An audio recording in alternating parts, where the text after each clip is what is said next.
Selamat pagi, jumpa lagi dengan Bu Lukitawati. Anak-anak yang hebat, apa kabar kalian pada hari ini? Ibu doakan agar kalian senantiasa sehat walafiat. Pagi ini Bu Guru akan menyampaikan materi pembelajaran kelas 5 tema 8 tentang lingkungan sahabat kita, subtema 1, manusia dan lingkungan, pembelajaran kedua. Namun anak-anak, seperti biasa, sebelum kita mulai materi, marilah kita berdoa terlebih dahulu agar kita semua diberi kesehatan dan kemudahan untuk memahami materi pelajaran yang akan Bu Guru sampaikan pada pagi hari ini. Nah, anak-anak, apakah kalian sudah siap semua?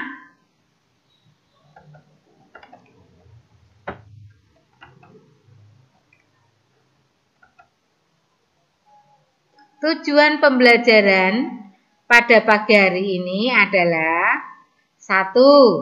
Melalui kegiatan menyanyi, siswa mampu mengidentifikasi berbagai tangga nada dengan benar. Yang kedua, melalui kegiatan pengamatan, siswa mampu menjelaskan terjadinya siklus air dengan baik. Yang ketiga, melalui kegiatan menggali informasi dari sumber bacaan, siswa dapat membuat bagan sederhana untuk menjelaskan siklus air.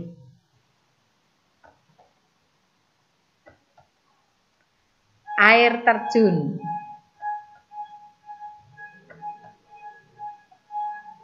Ini anak-anak, kalian simak.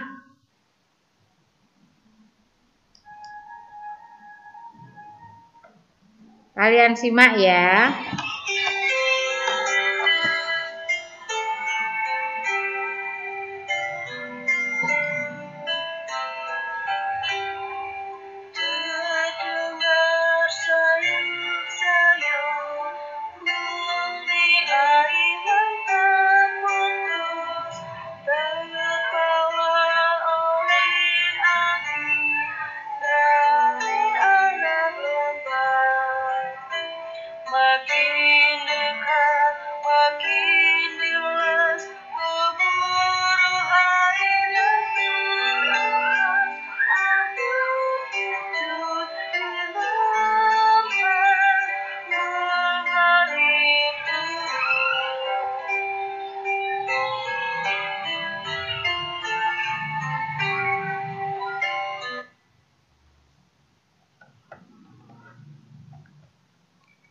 Nah, sekarang anak-anak buatlah kelompok beranggotakan. Maaf, saya ulangi karena ini daring, karena COVID, maka anak-anak tidak bisa belajar secara berkelompok dengan teman-temannya ya. Ya, sekarang perhatikan gambar berikut ini. Ini adalah gambar siklus air. Ceritakan gambar di atas.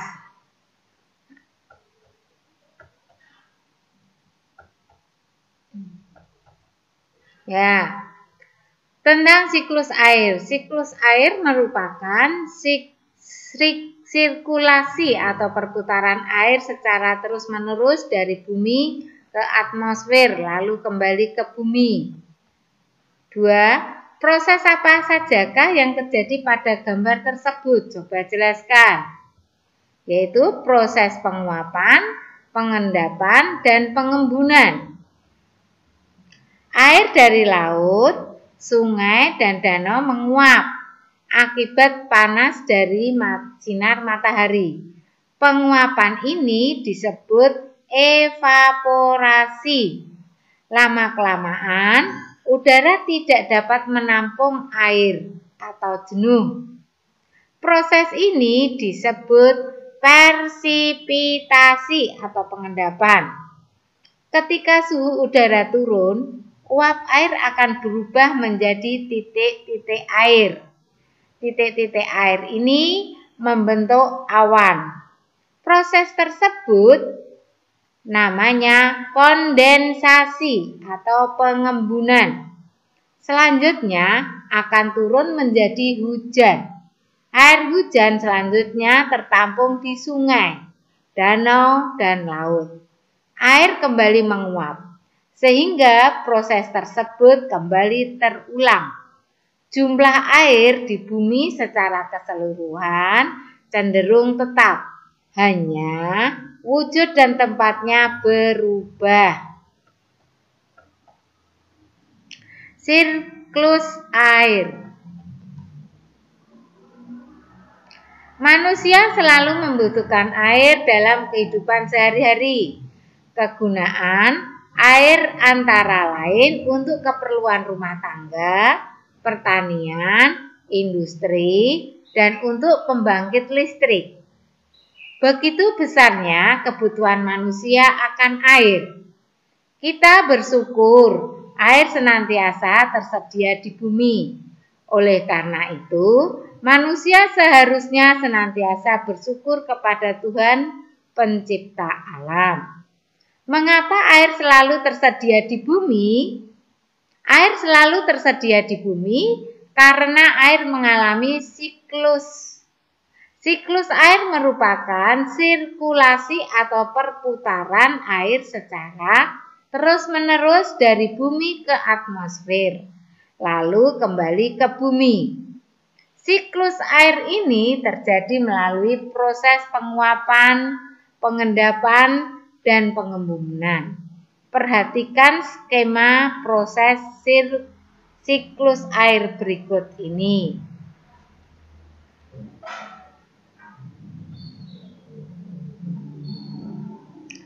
Air dari laut, sungai, dan danau menguap akibat panas dari sinar matahari.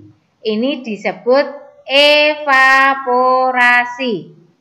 Lama-kelamaan, udara tidak dapat menampung air hujan. Proses ini disebut persipitasi atau pengendapan. Ketika suhu udara turun, uap air akan berubah menjadi titik-titik air. Titik-titik air ini membentuk awan. Proses ini disebut kondensasi atau pengembunan. Titik-titik air selanjutnya akan turun menjadi hujan. Air hujan akan turun di darat maupun di laut. Air hujan itu akan jatuh ke tanah atau perairan. Air hujan yang jatuh di tanah akan meresap menjadi air tanah. Selanjutnya air tanah akan keluar melalui sumur. Air tanah juga akan merembes ke danau atau sungai. Air hujan yang jatuh ke perairan, misalnya sungai atau danau, akan menambah jumlah air di sungai, dapat menguap kembali. Air sungai yang menguap membentuk awan bersama dengan uap dan air laut yang tumbuh. Proses siklus air pun terulang lagi. Dari proses siklus air itu dapat disimpulkan bahwa sebenarnya jumlah air di bumi secara keseluruhan cenderung tetap, hanya wujud dan tempatnya yang berubah. Ayo membaca anak-anak, dibaca buku bacaannya. Setelah kamu membaca teks siklus air bersama gambar bagan sederhana karyamu sendiri. Buatlah bagan siklus air. Tambahlah kalimat untuk penjelasannya. Proses siklus air. Setelah itu, presentasikan dengan Bu Guru di video, ya anak-anak. Bagan siklus air. Ini contohnya. Uap air. Udara jenuh. Air. Awan. Persipitasi, kondensasi, dan hujan. Ini contohnya, anak-anak. Air menguap namanya evaporasi. Setelah uap air menjadi embun, beralih ke embun namanya persipitasi. Setelah itu udara mengembun menjadi awan namanya kondensasi. Setelah kondensasi, kemudian karena awan sudah terlalu berat, malah terjadilah hujan.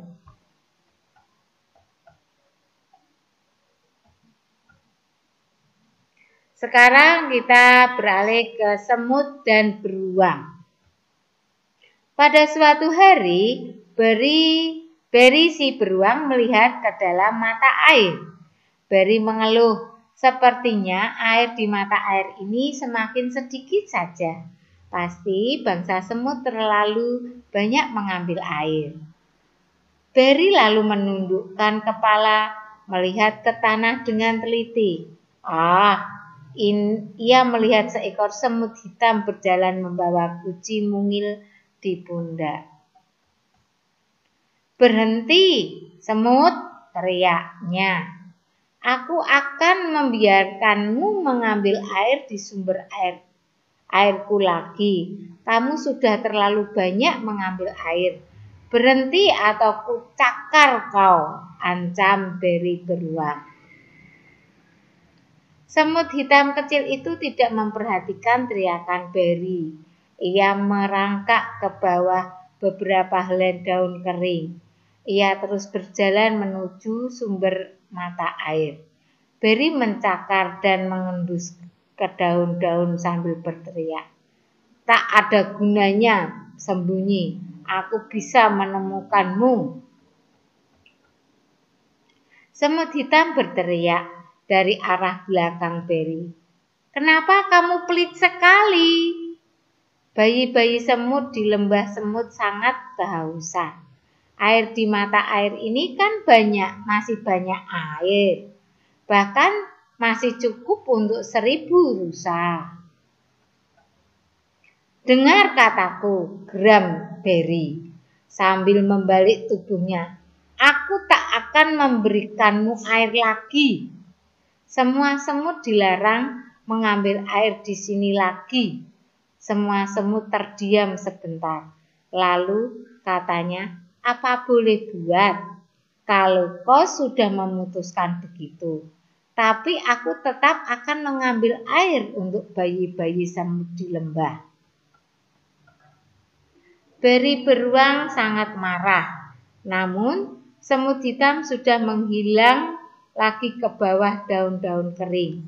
Beri mencarinya, tetapi ia tidak melihat di rumput. Akhirnya ia kembali dengan jengkel ke sarangnya di dekat pohon. Semut-semut yang haus menunggu di lembah semut. Setelah menunggu cukup lama, akhirnya mereka berbaris menuju mata air. Salah satu semut melihat guci air milik semut hitam yang tergeletak di jalan. Pasti semut-semut hitam mendapat masalah. "Lihatlah, ini gucinya, tapi dia tidak tampak." Mereka memungut guci itu dan terus berjalan. Saat itu seekor kelinci mengintip dari balik semak. Kelinci itu mengangkat telinganya dan berbisik, "Jangan pergi ke mata air itu. Pulanglah, kalian dalam bahaya." Beri sedang marah. Ia bilang, air di mata air berkurang. Ia akan mencakar semut-semut yang berani mengambil air dari mata airnya. Akan tetapi, semut-semut itu tidak takut. "Mana beruang itu sekarang?" tanya mereka. "Ia sedang di rumahnya beristirahat," jawab kelinci. Semut-semut itu berbaris seperti tali, sepatu di rumput. Mereka melihat seekor tupai duduk di pohon dan bertanya, "Apa kamu sedang berjalan tepat di arah sarang beruang?" Ya, ini memang jalan ke arah sarangnya, jawab tupai. Tapi sebaiknya kalian balik ke rumah.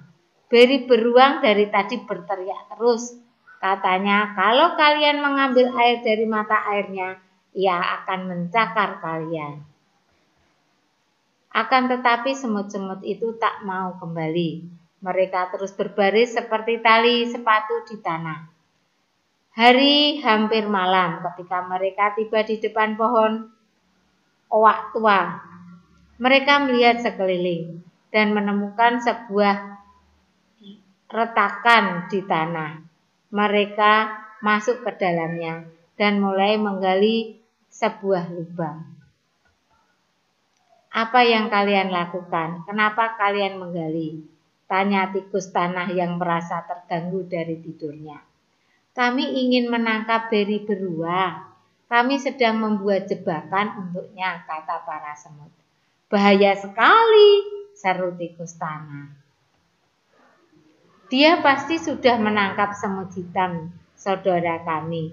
Ia juga berniat mencakar kami, hanya karena kami mengambil air dari mata air," kata semut-semut.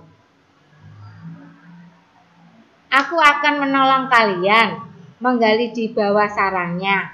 Aku pernah hampir tertangkap dia dahulu." Seharian itu para semut dan tikus tanah menggali lubang di bawah sarang beri. Mereka terus menggali selama 10 hari.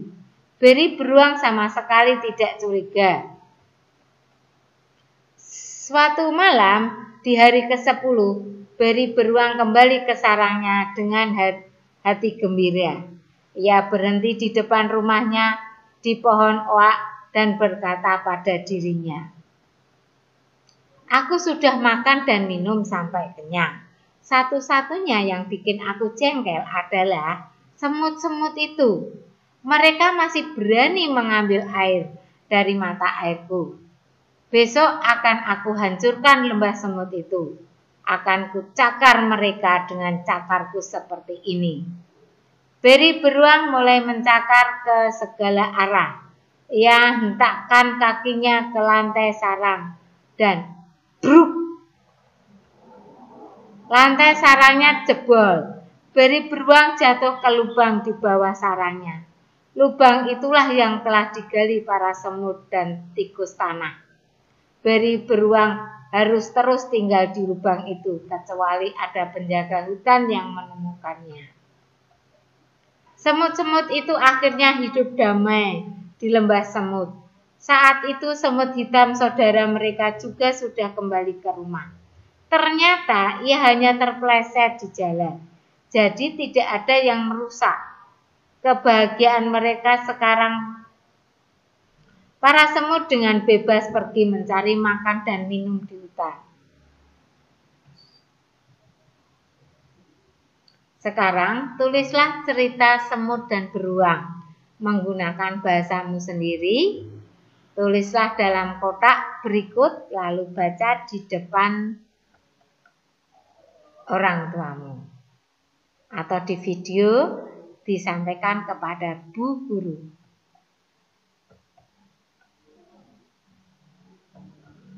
Urutan peristiwa semut beruang. Ini anak-anak.